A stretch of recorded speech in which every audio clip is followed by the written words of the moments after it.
하나님 말씀 요한계시록 22장 1절부터 5절까지를 교독하겠습니다.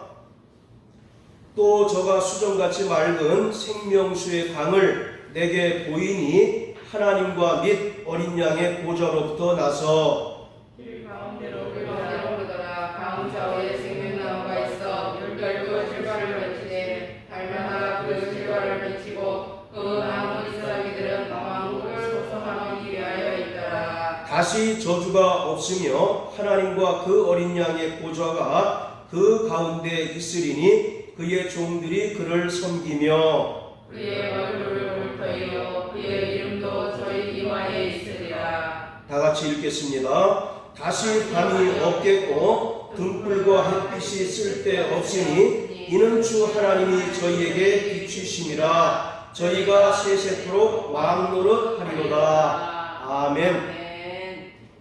수개월 동안 지금까지 우리는 성경 전체를 통해서 성전을 통해 보여주신 하나님의 뜻을 살펴보았습니다. 성전을 통해 보여주신 하나님의 뜻은 죄인들을 구원하시고 하나님의 백성들에게 임재하셔서 영원히 함께 하시겠다는 것입니다. 이러한 성전을 통해 계시하신 하나님의 의도는 구약 성경으로부터 신약 성경에 이르기까지, 그리고 창세기 1장의 처음 창조로부터 새 예루살렘 성에 이르기까지 완성을 향하여 발전해 나가고 있음을 우리가 알 수 있었습니다. 성경은 하나님께서 계획하신 구원의 완성으로서 최후의 성전인 새 하늘과 새 땅을 우리에게 말하고 있습니다. 새 하늘과 새 땅은 처음 창조의 회복을 의미하고 있습니다. 처음 지음을 받던 창조의 세계와 에덴 동산이 참된 하나님의 성전으로 회복되는 것을 말하고 있는 것입니다. 그래서 계시록 21장 1절과 2절에서 사도 요한이 새 하늘과 새 땅을 보니 처음 땅과 바다가 다시 있지 않았다라고 말하고 있습니다. 자, 우리 21장 1절 2절 다 같이 한번 읽어보시겠습니다. 시작. 또 내가 새 하늘과 새 땅을 보니 처음 하늘과 처음 땅이 없어졌고 바다도 다시 있지 않더라. 또 내가 보매 거룩한 성 새 예루살렘이 하나님께로부터 하늘에서 내려오니 그 예비한 것이 신부가 남편을 위하여 단장한 것 같더라. 1절에서 처음 하늘과 처음 땅이라고 하는 것은 창세기 1장 1절에 하나님께서 태초에 창조하셨던 하늘들과 땅을 말하고 있는 것이에요. 이미 처음 창조에 속한 모든 것들이 사라지고 이제 영원한 하늘에 있는 새 하늘과 새 땅을 사도 요한이 보았다라고 말합니다. 여기서 새롭다라고 하는 말은 시간의 변화에 따른 새로움을 의미하는 것이 아니라 본질적인 새로움, 질적인 새로움을 말하고 있는 것입니다. 고린도후서 5장 17절에 보면 그리스도 예수 안에 있는 자들은 새로운 피조물이 되었다라고 말씀하고 있는데, 여기서 새롭다라고 하는 말은 본질적으로 새로워진 것을 이야기하고 있습니다. 우리가 과거에는 마귀에게 속한 진노의 자식이었는데 성령으로 말미암아 거듭난 하나님의 자녀가 된 것처럼 본질이 바뀐 것을 말하고 있는 것이에요. 그래서 저 영원한 새 하늘과 새 땅은 요한복음 3장의 말씀처럼 성령으로 거듭난 자만이 들어갈 수가 있는 것입니다. 자, 그리고 이 새 하늘과 새 땅은 구약 이사야서를 통해서 이미 예언하고 있었던 것입니다. 자, 우리 구약 성경 이사야서 65장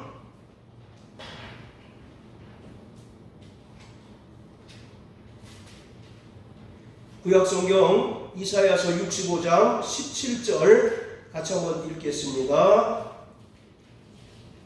시작. 보라, 내가 새 하늘과 새 땅을 창조하노니 이전 것은 기억되거나 마음에 생각나지 아니할 것이라. 자, 그리고 66장 22절 시작. 나 여호와가 말하노라. 나의 지을 새 하늘과 새 땅이 내 앞에 항상 있을 것 같이 너희 자손과 너희 이름이 항상 있으리라. 아멘. 이처럼 성경은 성전의 역사, 곧 성전 이야기입니다.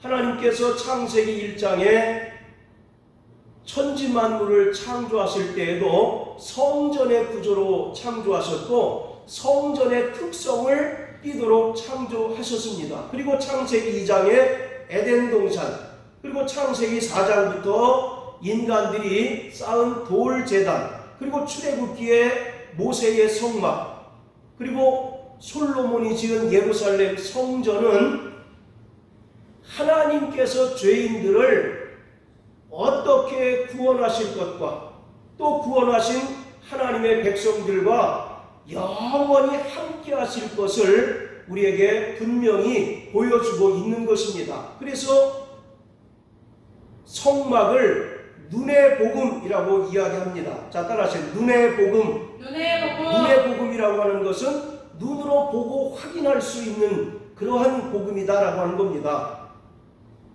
그러나 우리는 이제 성령을 통해서 바로 예수가 나의 구세주이심을 믿고 또 예수가 죽으시고 부활하심으로써 우리를 구원하신 것을 믿는 자들이지만 구약의 이스라엘 사람들은 예수 그리스도가 아직 오시기 전이기 때문에 모세의 성막을 통해서 또 솔로몬의 예루살렘 성전을 통해서 장차 메시아가 오셔서 그들을 구원하실 것을 확신했던 것입니다. 자, 이처럼 창세기 1장으로부터 시작되어진 성전의 이야기가 드디어 요한계시록 21장 22장에 새 하늘과 새 땅 그리고 새 예루살렘 성전으로 종결되는 것을 우리가 볼 수가 있는 거예요. 그래서 다른 말로 하면 성경은 성전 이야기인 것입니다. 성전을 통해서 하나님께서 죄인들을 어떻게 구원하시고 또 하나님의 백성들을 저 영원한 하나님의 나라 완성된 하늘 성전에 어떻게 인도하실 것인가를 우리에게 분명히 보여주고 또 알게 하시는 것이 성경인 것입니다. 구약 성경의 출발점은 에덴 동산인데 이 에덴 동산이 요한계시록에서는 완전히 완성된 모습으로 나타나고 있는 것을 우리가 알 수가 있습니다. 구약에 예언된 성전의 실상이신 예수 그리스도가 이 땅에 말씀이 육신이 되어 오셔서 십자가에 달려 죽으심으로 말미암아 하나님께서 계획하셨던 모든 구원을 다 이루셨습니다. 그리고 모세의 성막과 예루살렘 성전을 통하여 계시하신 하나님의 모든 계획은 예수가 이 땅에 오셔서 십자가에 달려 죽으시고 부활하심으로 말미암아 완벽하게 종결이 된 것입니다. 따라서 예루살렘 성전은 더 이상 속죄의 장소가 아니고 외형적인 또는 가시적인 성전은 이 세상에 어떠한 것도 존재하지 않게 되었습니다.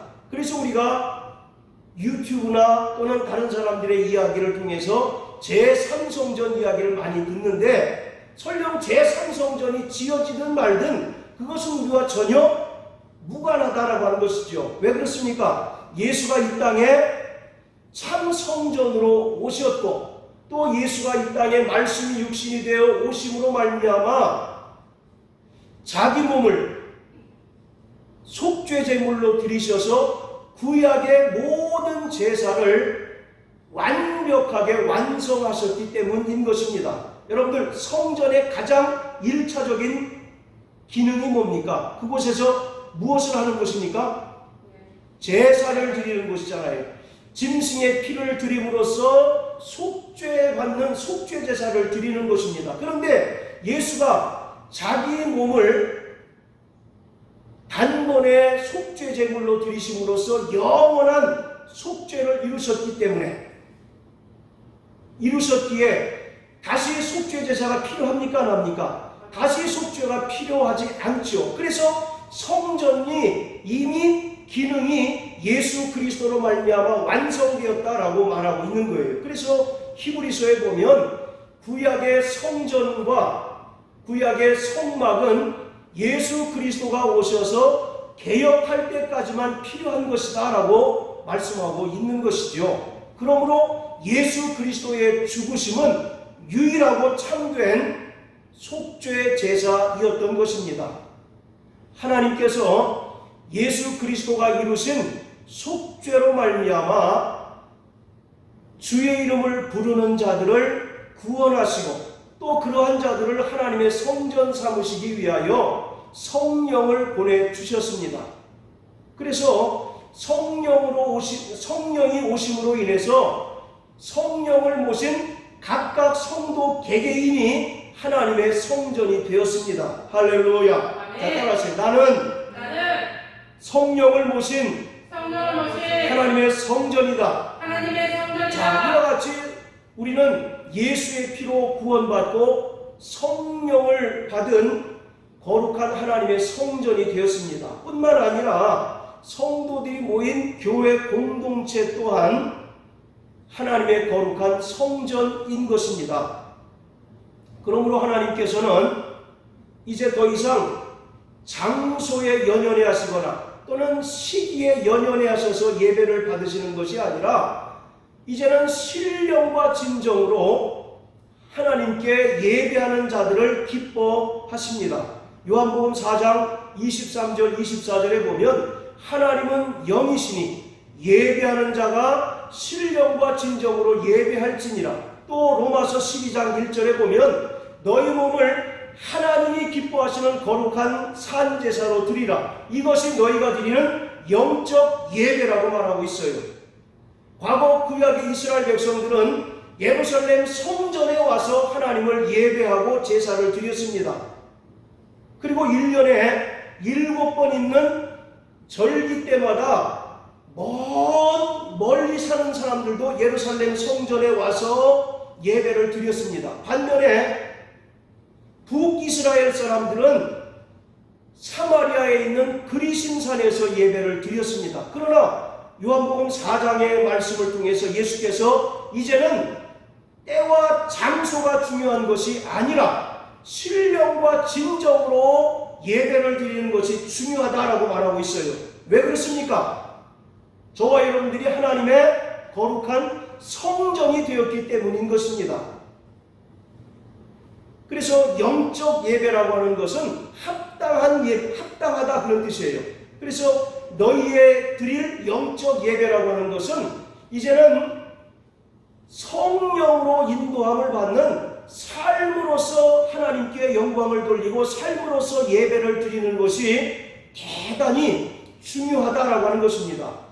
지난번에도 말씀드렸던 것처럼 예배를 크게 두 가지로 이제 구분해 볼 수 있는데, 공적 예배, 이렇게 안식 후 첫날 구원받은 성도들이 모여서 예배하고 떡을 떼는 공적 예배가 있는가 하면, 성도들이 세상에 살아가는 동안 자신의 삶을 온전한 예배의 삶으로 하나님께 드리는 이제 삶으로서의 예배가 있는 것이에요. 그래서 신령과 진정으로 하나님께 예배를 드린다라고 하는 것은 우리의 삶 자체가 하나님께서 기뻐하시는 예배자의 삶이 되어야 한다라고 하는 것입니다. 할렐루야. 더더군다나 요즘은 코로나로 인해서 교회로 모이기 정말 어려운 시대를 우리가 살아가고 있습니다. 그렇기 때문에 더욱더 우리 삶으로서의 하나님께 영광을 드리는 그 예배가 강조될 수밖에 없는 때인 것입니다. 하나님께서 구약의 성전을 통해서 이스라엘 백성들과 함께 하시겠다고 약속하셨고, 그 약속대로 요한복음 1장 14절의 말씀처럼 참 성전 되신 예수 그리스도가 이 땅에 오셨습니다. 예수는 구약의 모든 성전을 완성하셨고, 또 그의 죽음과 부활과 승천 후에 약속하신 진리의 영이신 보혜사 성령을 이제 보내주셔서 그 성령을 받은 자들은 하나님의 거룩한 성전이 되었습니다. 또한 성전된 성도들을 베드로전서 2장 5절과 9절의 말씀처럼 거룩한 제사장, 또 택하신 족속, 하나님의 소유된 백성으로 삼아 주셨습니다. 그리고 최종적으로 그 날과 그때는 아무도 알 수 없지만 장차 예수 그리스도가 영광 중에 다시 오셔서 영원한 하늘 성전에 성전된 우리 모든 성도들을 인도해 주실 것입니다. 그것이 성경에 기록되어진 거룩한 하나님의 성전을 통한 인간을 구원하시고자 하시는 하나님의 메시지인 것입니다. 자, 다시 계시록 22장으로 돌아가겠습니다.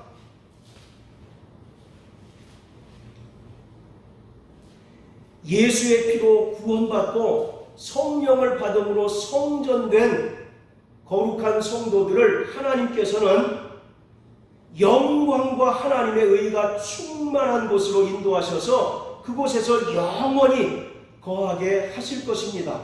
그곳은 사망이 없고 애통이 없고 눈물이 없고 곡하는 것이나 아픈 것이 없는 완전한 하나님의 나라입니다. 또 완성된 하나님의 나라로서 이 땅에서 예수로 말미암아 구원받고 성전된 거룩한 성도들은 그곳으로 인도함을 받아서 그곳에서 영원한 하나님 아버지와 함께 영생을 누리게 될 것입니다. 자, 우리 21장 4절 우리 한번 다 같이 읽어보시겠습니다.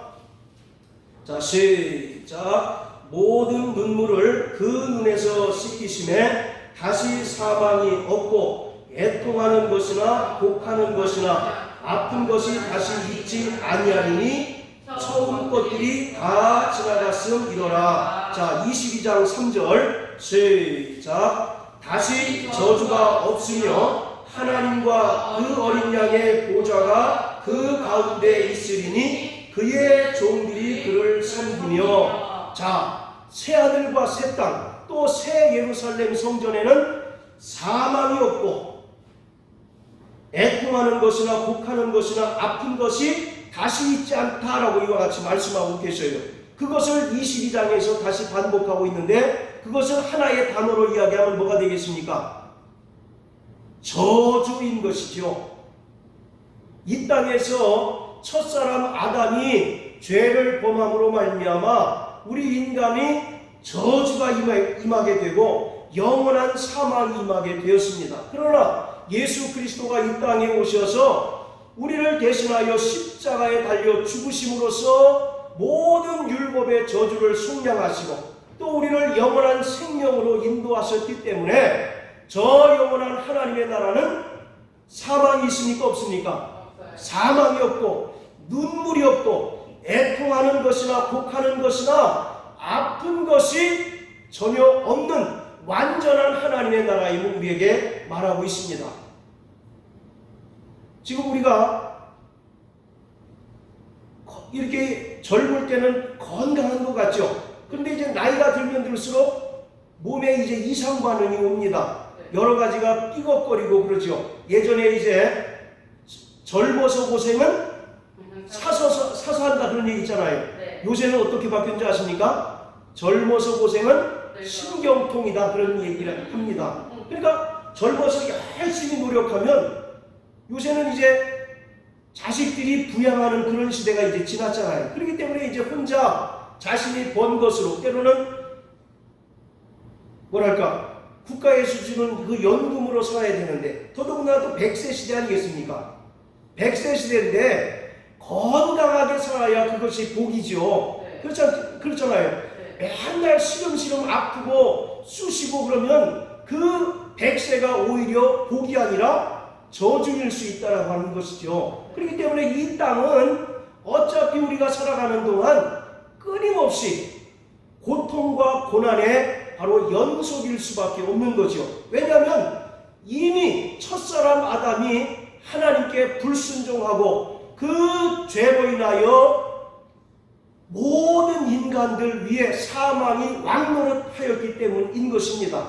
그러나 하나님께서 우리를 인도하실 저 영원한 하나님의 나라는 이 세상의 처음 땅과 처음 하늘이 완전히 사라진 본질적으로 새로운 땅, 본질적으로 새로운 하늘이기 때문에 그곳은 다시는 저주가 있지 않습니다. 할렐루야. 다시는 눈물이나 애통함이나 아픈 것으로 인하여 고통하고 고생하는 그런 것이 전혀 없는, 말 그대로 우리가 정말 사모하는 완전한 하나님의 나라인 것입니다. 또 그곳은 전능하신 하나님과 어린 양이신 예수 그리스도를 우리가 직접 그의 얼굴을 보고 그를 섬기며 그에게 예배하는 바로 그러한 곳입니다. 뿐만 아니라 하나님의 거룩한 성전된 성도들은 그 영원한 하나님의 나라에서 세세토록 그리스도와 더불어 왕노릇하며 살아가게 되는 것입니다. 이처럼 계시록 22장에 나오는 새 예루살렘 성전은 창세기 2장에 하나님께서 창설하셨던 에덴 동산이 완벽하게 회복되고 완성된 모습이다 라고 하는 사실을 우리에게 보여주고 있습니다. 뿐만 아니라 창세기 1장과 2장을 통해서 하나님께서 천지와 만물을 창조하신 그 목적, 그리고 에덴 동산을 창조하신 그 목적이 비로소 새 예루살렘 성전에서 완벽하게 이루어진 것입니다. 그렇기 때문에 오늘 우리의 소망은 이 땅에 썩어질 것에 있는 것이 아니라 하나님께서 우리를 위하여 예비하신 저 완성된 영원한 하나님의 나라, 완성된 영원한 하나님의 성전에 소망을 두며 이 땅의 수고와 이 땅의 고난과 고통을 능히 극복하고 이기는 자가 되어야 하는 것입니다. 그래서 계시록에 보면 계속 이기는 자라고 이와 같이 말하고 있어요. 자, 따라하세요. 나 영혼아 이기는 자 되자. 그래서 계시록 2장에 보면 이기는 자는 저 낙원에서 생명나무 실과를 먹게 하겠다라고 이와 같이 말씀하고 있습니다. 자, 그런데 우리가 여기서 한 가지 살펴볼 것은 창세기 1장과 1장, 2장, 3장의 내용과 새 예루살렘 성전은 정확하게 대칭을 이루고 있다라고 하는 것을 알 수가 있어요. 즉 이것은 무엇을 얘기하느냐 하면 하나님께서 천지와 만물을 창조하실 때 이미 저 영원한 새하늘과 새 땅, 새 예루살렘 성전을 계획하고 있었다라고 하는 사실을 알 수가 있습니다. 여러분들 대칭이라는 게 무엇인지 잘 아시죠? 딱 적으면 정확하게 일치를 이루는 것이 대칭 아니겠어요? 그래서 창세기 1장, 2장, 3장과 계시록 21장, 22장에 나오는 새하늘과 새 땅, 그리고 새 예루살렘 성전은 정확하게 일치를 이루고 있다. 그런데 창세기 2장에 나오는 그 어떤 것은 새 예루살렘 성전에는 전혀 나타나 있지 않습니다. 그것이 무엇일까요?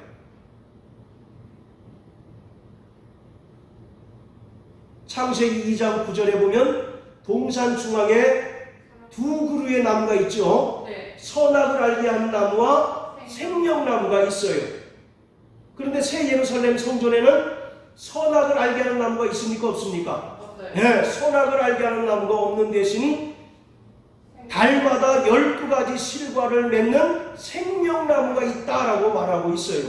이처럼 창세기 1장, 2장, 3장 그리고 계시록 21장, 22장은 정확하게 대칭을 이루는데 그 중에 새 예루살렘 성전에는 선악을 알게 하는 나무가 없다. 그래서 22장 3절에 보면 다시 저주가 없다라고 말하고 있습니다. 다시 시험이 없고 다시 그곳에는 죄가 없다라고 이와 같이 이야기하고 있는 거예요. 자, 창세기 1장 1절에 하나님께서 태초에 하늘들과 땅을 창조하셨습니다.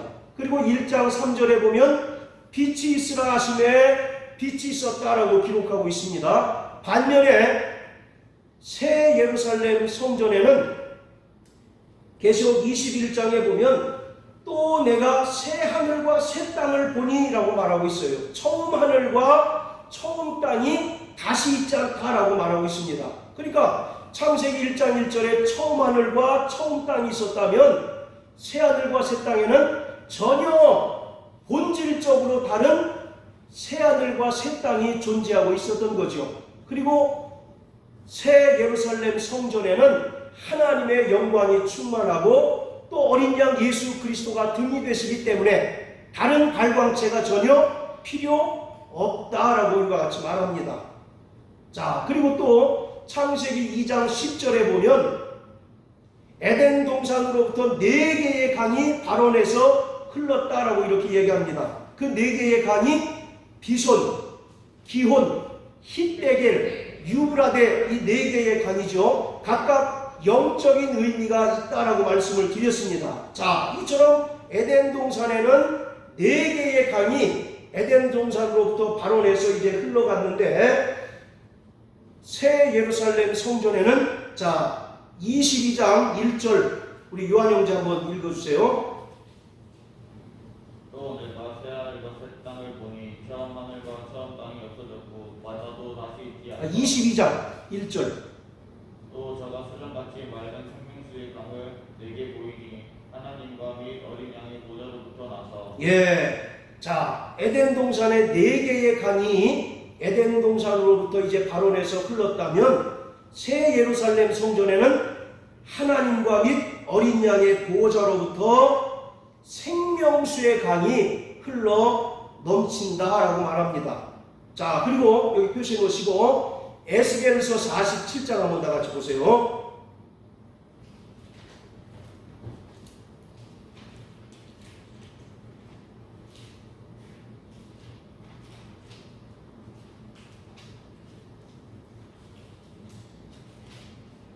자, 1절부터 12절까지 우리 김 집사님 좀 빨리 한번 읽어주세요.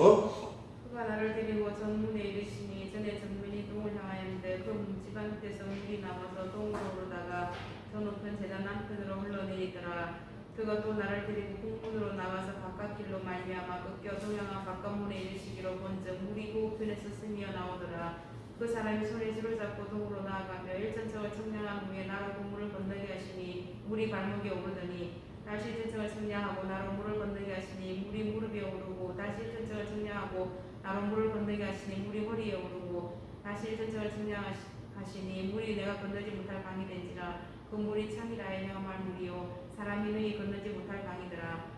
그가 내게 이르되 인자야 내가 이것을 구하느냐 하시고 나를 인도하여 강가로 돌아가게 하시기로 내가 돌아간즉 강 좌우편에 나무가 심이 많더라. 그가 내게 이르시되 이 물이 동으로 향하여 흘러 아라바로 내려가서 바다에 이르니 이 흘러내리는 물로 그 바다의 물이 소성함을 얻을지라. 이 강물이 흐르는 곳마다 번성하는 모든 생물이 살고 또 고기가 심이 많으리니 이 물이 흘러 들어가므로 바닷물이 소성함을 얻겠고 이 강이 흐르는 각지의 모든 것이 살 것이며 또 이 강가에 어부가 설 것이니 엔게디에서부터 에네글라임까지 그물 치는 곳이 될 것이라. 그 고기가 각기 종류를 따라 큰 바다의 고기같이 심이 많으려니와 그 진펄과 갯벌은 수송되지 못하는 소금 땅이 될 것이며 강 좌우 가에 각종 묵을 실과 나무가 자라서 그 입이 시들지 아니하며 실과가 끊지지 아니하고 달마다 새 실과를 맺으리니 그 물이 성소로 말미암아 나옴이라. 그 실과를 먹을 만하고 그 잎사귀는 약재료가 되리라. 아멘. 네. 자, 에스겔이 하늘에 완성될 새 예루살렘 성전을 환상으로 보고 있는 것입니다. 그런데 그 47장의 내용은 뭐냐면 성전 동양한 문으로 이제 물이 흘러가는데 그 물이 어디로 흘러가냐면 8절에 보면 아라바로 내려갔다라고 얘기합니다. 여기서 이 아라바라고 하는 것은 지금으로 이야기하면 사해바다입니다. 사해바다. 사해바다는 다른 바다에 비해서도 훨씬 더 염도가 높기 때문에 그 어떠한 동물이나 식물이 전혀 살지 못하는 그런 말 그대로 죽음의 바다, 그래서 사해바다 아니겠습니까? 그 죽음의 바다였습니다. 그러나 성전 동양한 문에서 흘러나온 물이 처음에는 무릎을 차더니, 발목을 차더니, 그 다음에 무릎, 그 다음에 다시 측량하니까 사람이 건널 수 없을 만큼 창이란 강이 되는데 그 강이 죽음의 바다인 사해바다로 흘러가게 되니까 모든 동식물들이 살아나게 되고 다시 회복되는 것을 볼 수가 있죠. 그것이 정확하게 이루어진 것이 계시록 22장 1절부터 2절까지의 말씀인 것입니다. 에덴 동산으로부터 비손, 기혼, 힛베겔, 유브라데 4개의 강이 흘러 넘쳤던 것처럼 저 영원한 하나님의 나라 새 예루살렘 성전에는 어린 양의 보좌로부터 생명수의 강이 흘러 넘치는데 그 물이 닿는 곳마다 모든 생명이 회복되는 놀라운 역사가 나타나게 되는 거예요. 이와 같이 새 예루살렘 성전은 창세기 2장에 하나님께서 창설하셨던 그 에덴 동산이 정확하게 또 완전하게 회복된 모습을 우리에게 보여주고 있는 것입니다. 할렐루야. 그리고 아까도 말씀드렸던 것처럼 에덴 동산 중앙에는 선악을 알게 하는 나무와 생명나무가 있었는데 새 예루살렘 성전에는 선악을 알게 하는 나무가 있습니까? 없습니까? 선악을 알게 하는 나무는 전혀 없고 이제 달마다 12가지 실과를 맺는 생명나무만 존재합니다. 선악을 알게 하는 나무는 무엇을 상징한다고 그랬습니까? 바로 율법을 상징한다고 말씀을 드렸죠. 선악을 알게 하는 나무는 율법을 상징하고 생명나무는 예수 그리스도의 은혜를 상징하고 있는 거예요. 그런데 저 하늘의 새 예루살렘 성전에는 선악을 알게 하는 나무가 없다는 얘기는 다시 시험이 없고 다시 저주가 없고 다시는 죄가 없다라고 하는 것입니다. 여전히 그곳에 선악을 알게 하는 나무가 있다면 얼마든지 우리가 또 창세기 3장에서 인간이 범죄했던 그런 양상이 재현될 가능성이 다분하지 않겠습니까? 그렇다면 그곳이 천국이겠어요? 아니겠어요? 그 천국이 될 수가 없는 것 아니겠습니까? 그것처럼 바로 새 예루살렘 성전에는 예수가 이미 십자가에 달리심으로 말미암아 율법의 모든 저주를 속량하시고 인간의 모든 죄를 친히 담당하셨기 때문에 우리는 그 영원한 새하늘 새 땅에서 진리 안에서 기뻐하고 진리 안에서 참으로 즐거워할 일만 남아있다라고 하는 것을 말하고 있습니다. 자, 그리고 창세기 3장 1절에 하나님께서 지으신 들짐승 중에 뭐가 가장 간교합니까? 뱀이 가장 간교하죠. 그리고 뱀이 나타나서 처음에 하와를 유혹하고 그 다음에 이제 아담을 유혹함으로 인하여 인간이 범죄하게 되잖아요. 그런데 저 새 예루살렘 성전에는 옛뱀 곧 마귀요 사단이 있습니까? 없습니까? 없어요. 예. 자, 우리 계시록 20장 한번 보시겠습니다.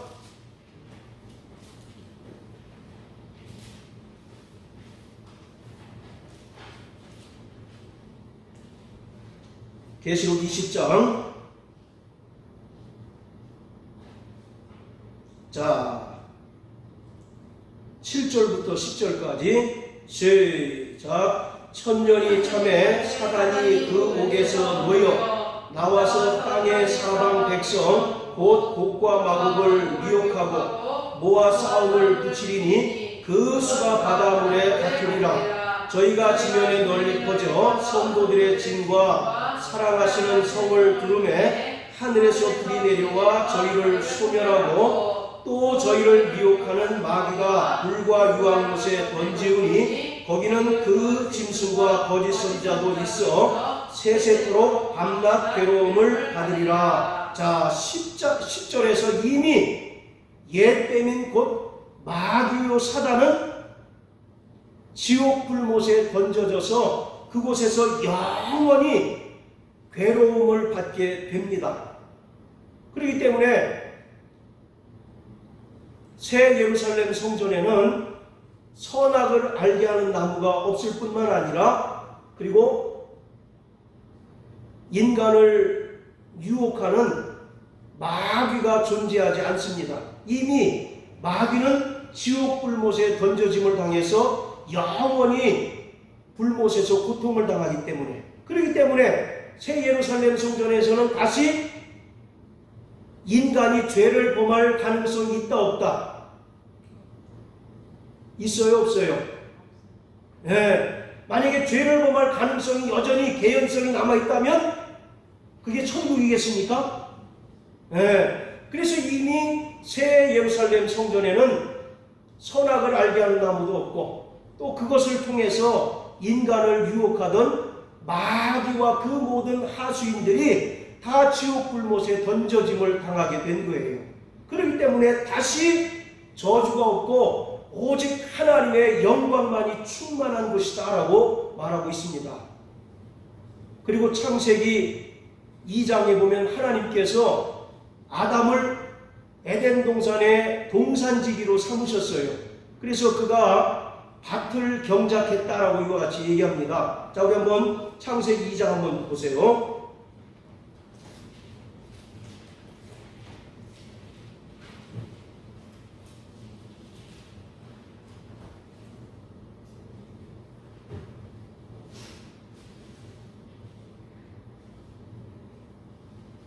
자, 2장 5절 한번 읽어보십니다. 시작. 여호와 하나님이 땅에 비를 내리지 아니하셨고 경작할 사람도 없었으므로 들에는 초목이 아직 없었고 밭에는 채소가 나지 아니하였으며. 자, 여기서 경작하다 또는 노동하다라고 하는 말이 히브리어로 아바드라고 하는 단어를 썼습니다. 따라서 아바드. 이 아바드라고 하는 말은 두 가지 의미가 있어요. 말 그대로 밭을 경작하고 노동하다라고 하는 의미가 있고 또 하나는 뭐냐면 하나님을 경배하다라고 하는 뜻이 있습니다. 이 말은 뭐냐면 에덴 동산에서 아담의 직분이 하나님을 섬기는 제사장의 직분이었다라고 하는 것을 말씀해 주고 있는 거예요. 아담의 직분이 뭐였었다고요? 네. 그 에덴 동산을 관리하는 것 자체가 하나님께 예배하는 그러한 삶이었다는 얘기입니다. 우리 한번 이런 재미난 상상 한번 해봅시다. 여러분들 천국 가면 우리 뭐 하면서 살 것 같습니까? 우리 요한 형제. 저 영원한 거기는 시간 개념이 전혀 없잖아요. 지금처럼 뭐 1년 또 한 달 이런 시간 개념이 전혀 없어요. 그 시간 개념이 없는 영원한 그 나라에서 도대체 우리가 뭐 하면서 살까? 맨날 예배만 드리면서 살까? 지금도 예배가 때로는 지겹게 느껴지는 사람도 있잖아요. 그런데 그것이 저 하나님 나라에서도 예배 드린다고 그러니까 벌써부터 골치가 아파오기 시작하는 사람이 있어. 아니, 여기서도 예배가 좀 힘든데 또 영원히 하나님 나라에서 예배 드리면 얼마나 지루하고 힘들까? 혹시 그런 생각 안 해보셨습니까?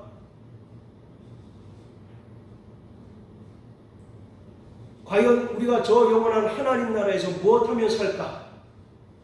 하나님과 더불어 영생한다면서요. 그런데 그 영생하는데 도대체 무엇을 하면서 영생을 할까? 언제 한 번은 이제 그 질문에 딱 제가 꽂혀가지고 굉장히 집중적으로 성경을 연구해 본 적이 있어요. 성경은 구체적으로 뭐 이렇다 저렇다 이제 언급이 없어서 딱 이것이 정답이다라고 이제 말씀드릴 수는 없지만 이 아담의 경우를 우리가 예를 들면 아까 말씀드렸죠. 에덴 동산과 새하늘과 새 땅은 정확하게 대칭을 이룬다고 말씀을 드렸죠. 그러니까 이 아담이 범죄하고 타락하기 전에는 그 삶 자체가 하나님께 드리는 뭐였다는 겁니까? 예배였다는 거예요. 마찬가지로 저 영원한 하나님 나라 완성된 새 예루살렘 성전에서 우리가 행하는 모든 것들, 우리가 행하는 모든 일들이 다 하나님을 영화롭게 하는 예배라고 하는 것입니다. 우리 보통 예배 그러면 이렇게 딱 정해진 시간 또 짜여진 순서에 의해서 드려지는 그 예배만 자꾸 생각하잖아요. 그렇죠? 그렇기 때문에 아이고 벌써 이렇게 예배에 대한 그 지겨움을 표현하는 사람들이 적지 않은데 하나님의 나라는 우리의 삶 자체가 바로 예배의 삶이라는 겁니다. 에덴 동산에서 아담이 에덴 동산을 경작하고 관리하는 것 그 자체가 바로 하나님과 함께하고 하나님께 드리는 예배의 삶이었던 것처럼 저 영원한 하나님의 나라에서는 우리가 하는 모든 것들 그것 자체가 뭐라는 거예요입니까? 그것 자체가 바로 예배라는 거예요. 그래서 아까 로마서 12장 1절에도 말씀을 드렸죠. 우리 삶 자체가 뭐가 되어야 된다는 겁니까? 예배가 되어야 된다는 거죠. 한번 생각해 보세요. 우리가 일주일에 예배당 나오는 시간이 2시간 남짓밖에 안 되지 않습니까? 그건 공적 예배예요. 그런데 너희 몸을 거룩한 산 제사로 드리라. 이것이 하나님께서 기뻐하시는 영적 예배다라고 하는 말은 우리 삶을 통해서 하나님께 영광을 돌려야 되고 우리 삶 자체가 뭐가 되어야 된다는 얘기입니까? 예배가 되어야 된다는 거예요. 그래서 에덴 동산에서 아담의 직분은 바로 제사장이었던 것처럼 저 영원한 새 예루살렘 성전에서 우리 성도들의 직분 또한 제사장의 직분이라는 겁니다. 그래서 베드로전서 2장 5절 9절에 보면 너희는 거룩한 족속이요 택하신 뭡니까? 그냥 한번 찾아봅시다. 자, 베드로전서 2장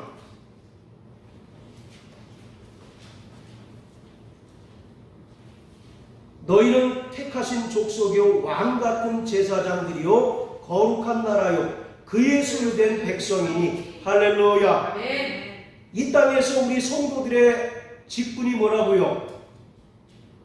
거룩한 제사장이라는 겁니다. 마찬가지로 저 영원한 하나님 나라에서 우리 성도들이 해야 할 것이 우리의 삶을 통해서 우리의 모든 행위를 통해서 하나님을 영화롭게 하고 하나님을 기뻐하는 예배를 삶이 곧 예배인 그런 삶을 살게 된다라고 하는 것이죠. 자, 이해하셨으면 아멘 하십시오. 자, 우리는 신앙생활하는 궁극적인 목적이 뭡니까? 우리 요한 형제, 신앙생활하는 궁극적인 목적이 뭐예요? 천국 가는 거. 근데 천국은 언제 가는 거예요? 죽으면, 주님 오시면, 그때도 이제 갔겠죠. 주님 오시기 전에 우리가 죽으면 우리 낙원에 가겠죠. 그럼 언제 죽을지? 죽을 때까지 이 고달픈 삶을 계속 우리가 지속해야 되는 거예요? 쉽게 얘기해서 지금 우리의 삶, 지금 현실이 지옥인데 앞으로 아직 언제 올지 모르는 저 영원한 하나님 나라 바라보며 끝까지 살 수 있는 사람이 과연 몇 명이나 되겠습니까? 그렇잖아요. 네. 그래서 성경은 하나님의 나라를 두 가지 개념으로 설명하고 있습니다. 자, 따라하세요. 이미 임한 하나님 나라. 이미 임한 하나님의 나라. 아직 도래하지 않은 하나님 나라. 아직 도래하지 않은 하나님의 나라. 그래서 성경은 두 가지 개념으로 설명하고 있어요. 그래서 우리가 찬송가도 있잖아요. 네. 그 어디나 하늘나라 그런 찬송 있잖아요. 네. 오늘 이 땅에서 우리는 이미 하나님의 나라를 살아가고 있는 것입니다. 할렐루야. 아멘. 누가복음 17장 20절 21절에 보면 바리새인들이 예수님께 질문하죠. 하나님의 나라가 언제 옵니까? 라고 물었더니 하나님의 나라는 볼 수 있게 임하는 것이 아니라 너희 안에 이미 임했다라고 말합니다. 네. 또 마태복음 12장 28절에 보면 성령을 힘입어 귀신을 내어 쫓은 것이면 하나님의 나라가 너희에게 이미 임했다라고 말씀하고 계세요. 성령을 통해서 우리 안에 이미 하나님의 나라가 임했습니다. 자, 따라하세요. 나는 하나님의 성전이다. 하나님의 성전이다. 이 말을 바꿔 말하면 내 안에 뭐가 임한 겁니까? 하나님의 나라가. 하나님의 나라가 임한 거예요. 그래서 로마서 14장 17절에 보면 하나님의 나라는 먹고 마시는 것에 있는 것이 아니라 성령 안에서 의와 평강과 희락이니라. 할렐루야. 네. 오늘 우리는 성령으로 말미암아 우리가 예수 그리스도의 그 보혈로 말미암아 의롭게 된 것을 분명하게 체험하는 자이고, 또 구원받은 자들에게는 그 심령에 하나님의 주신 기쁨과 평안이 있어야 된다는 겁니다. 근데 오늘 많은 사람들이 내 마음이 편하면 하나님의 나라가 임한 것 같이 생각하고, 내 마음이 분주하고 괴로우면 마치 하나님 나라가 떠난 것으로 생각하기 쉬워요. 그러나 성령은 떠나십니까? 안 떠나십니까? 안 떠나신다라고 말씀하고 계시잖아요. 그래서 물론 우리가 배도하지 않는 한 성령은 절대 떠나지 않으시거든요. 그렇기 때문에 우리는 이 땅에서 이미 저 영원한 하나님의 나라를 경험하고 사는 자들입니다. 할렐루야. 네. 그러한 삶을 살다가 우리 요한 형제 얘기한 것처럼 장차 언제인지 알 수 없지만 주님께서 영광 중에 다시 오실 때 우리는 공중에서 주님을 뵙게 되고, 그와 더불어 약속하신 저 영원한 하나님의 나라를 상속받고 그 나라에서 아버지와 더불어 영원히 살게 되는 것입니다. 그렇기 때문에 우리는 자꾸 천국을 죽음 이후에나 가는 곳, 이렇게 생각하면 잘못이라는 거죠. 우리는 이미 하나님의 나라를 살아가고 있습니다. 할렐루야. 아멘. 성령으로 하나님의 나라를 경험하고 있어요. 그렇기 때문에 우리가 하나님께서 주신 그 하늘나라의 기쁨과 평안으로 이 세상의 고난과 역경과 어려움들을 극복하며 이길 수가 있는 거죠. 그러다가 장차 주님 재림하실 때 우리가 신령한 몸으로 변화를 받게 돼서 하나님 나라에 들어가게 됩니다. 할렐루야. 정말 이 땅에서 하나님 나라의 삶을 사시는 저와 여러분들 되시기를 주의 이름으로 축원합니다. 아멘. 실제로 그렇게 살고 계십니까? 네. 진짜요? 네? 여러분들 안에 정말 기쁨과 평안이 늘 충만하십니까? 그렇게 되시길 주의 이름으로 축복합니다. 아멘. 저 멀리 뵈는 나 예시 온 성 오 거룩한 곳 아버지 집 내 사모하는 집에 가고 한밤을 세웠네 한밤을 세웠네 저 망망한 바다 위 저 망망한 바다 위 이 몸이 상할지라도 이 몸이 상할지라 오늘은 이곳 내일은 저곳 오늘은 이곳 내일은 저 주복음 전하리